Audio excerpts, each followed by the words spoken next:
Atualmente tem capacidade e o setor saúde não responde a casos de violência baseada em gênero. O Ministério da Saúde consegue criar no lança fato inseguro e o Centro de Saúde Comunitária também, município Bobonaro.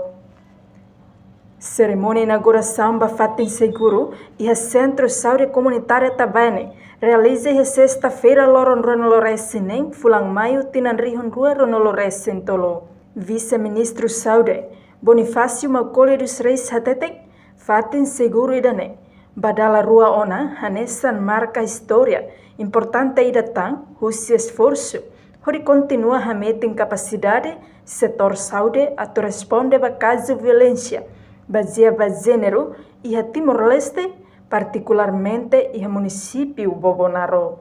Inauguração de fato inseguro, badala rua idane, hanesan marco histórico importante idatang, porque itu esforço, até continua a meter capacidade do setor saúde, onde responde a casos de violência baseada em gênero, e assim particularmente no município de Bobonaro.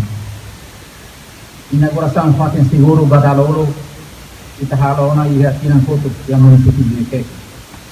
No inane ya Hermera, o projeto de neve anessa não retam financiamento desse projeto, iniciativa Spotlight União Europeia, através de UNFPA.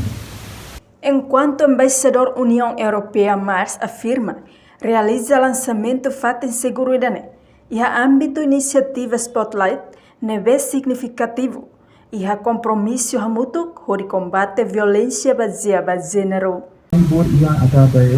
Pode celebrar o lançamento do fato seguro e a âmbito iniciativa Spotlight deve significativo e a minha compromisso mútuo a combate à violência baseada em gênero.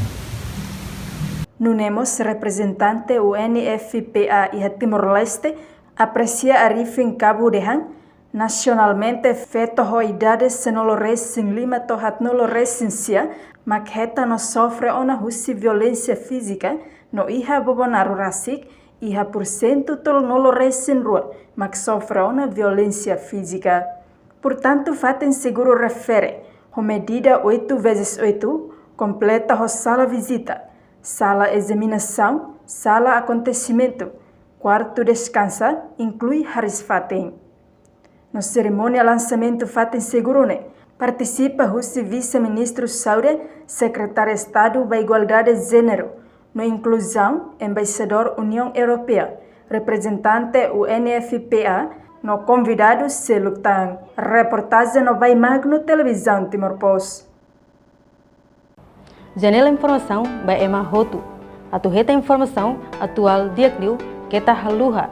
Haneham botão subscribe, like, halo comentário no Fahretutang ba media sosial Hotu.